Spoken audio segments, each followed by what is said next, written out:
Welcome back to yet another video. Hi, I'm Advocate Manjeet. I hope you're all doing fine. आज के video में बात करते हैं void and voidable marriages under the Hindu Marriage Act of 1955. तो इसके provisions आपको section 11 and section 12 में मिल जाएंगे. सो पहले समझते हैं कि void and voidable का डिफरेंस क्या है. void मतलब कि जो कि शुरुआत से ही वैलिड नहीं है उसे void कहते हैं. एंड voidable उसे कहते हैं कि जो कि however is not valid but उसे valid बनाया जा सकता है if one of the party consent to it. Before I start with section 11 and discuss what is a void marriage, यहाँ पे बहुत सारे रेफरेंसेस आपको मिलेंगे सेक्शन 5 के जो कि valid conditions of a Hindu marriage है. इसके बारे में मैंने प्रीवियस वीडियो में बात की थी, तो you might want to check that out first and then proceed with this video. पहले बात करते हैं सेक्शन 11 की जो कि बात करता है वॉइड मैरिजेस के बारे में. तो ये सेक्शन कहता है कि अगर आपकी शादी happened after the commencement of this act and अगर आपकी शादी कोई भी जो वैलिड कंडीशंस होते हैं हिंदू मैरिज एक्ट के उसको कॉन्ट्रवीन करके हुई है, तो आप एक पिटिशन फाइल कर सकते हो कोर्ट में to declare this marriage as null and void.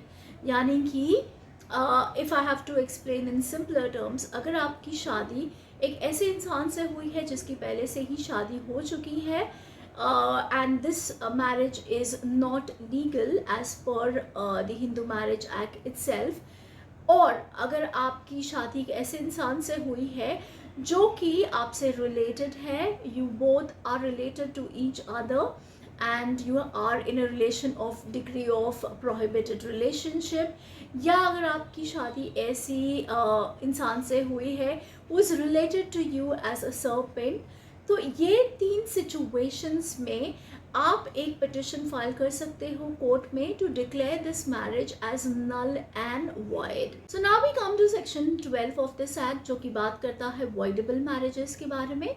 ये सेक्शन कहता है कि irrespective of whether your marriage has solemnized before or after the commencement of this act, आप एक पिटिशन फाइल कर सकते हो before the court to declare your marriage as null and void on certain grounds. तो वो grounds क्या होंगे मैं one by one आपके साथ डिस्कस करती हूँ. First ground under this act is impotency, यानी कि आपकी शादी कभी कंज्यूमेट हुई नहीं है. एंड सेकेंड ग्राउंड ये है कि अगर आपकी शादी कॉन्ट्रवीन की है सेक्शन 5 के सब सेक्शन 2 को. सो आप प्रीवियस वीडियो अगेन चेकआउट कीजिए. सब सेक्शन 2 ऑफ सेक्शन 5 यानी कि Clause 2 of Section 5 of the Hindu Marriage Act talks about consent. तो आपकी मर्ज़ी के खिलाफ अगर आपकी शादी हुई है तो भी आप under this section of section 12 आप पिटिशन फाइल कर सकते हो to declare your marriage is null and void. Third ground ये है कि आपकी आपके गार्डियन की if the case applies consent अगर विद फोर्स डरा धमका के आपकी कंसेंट ली गई है तो भी ये ग्राउंड बन सकता है to declare your marriage is null and void. Now the last ground is specifically available for the husbands. तो अगर आपकी शादी के टाइम आपकी wife was pregnant with somebody else's child, so ये ग्राउंड के ऊपर आप पिटिशन फाइल कर सकते हो before the court to declare your marriage is null and void. तो ये तो बात हुई ग्राउंड्स की. अब हम बात करते हैं सर्टन कंडीशंस. तो जैसे कि हमने बात की कि अगर आपकी कंसेंट ज़बरदस्ती से ली गई थी तो आप एक पिटिशन फाइल कर सकते हो अंडर दिस सेक्शन कि आपकी मैरिज को नल एंड वॉइड डिक्लेयर की जाए. बट उसके लिए ये कंडीशंस है कि ये पिटिशन 1 साल के अंदर आप फाइल करने चाहिए after the force that was there, जिसकी वजह से आप शादी की है वो फोर्स अभी नहीं है, और उसके बाद 1 साल के अंदर अंदर आपको ये पिटिशन फाइल करनी है.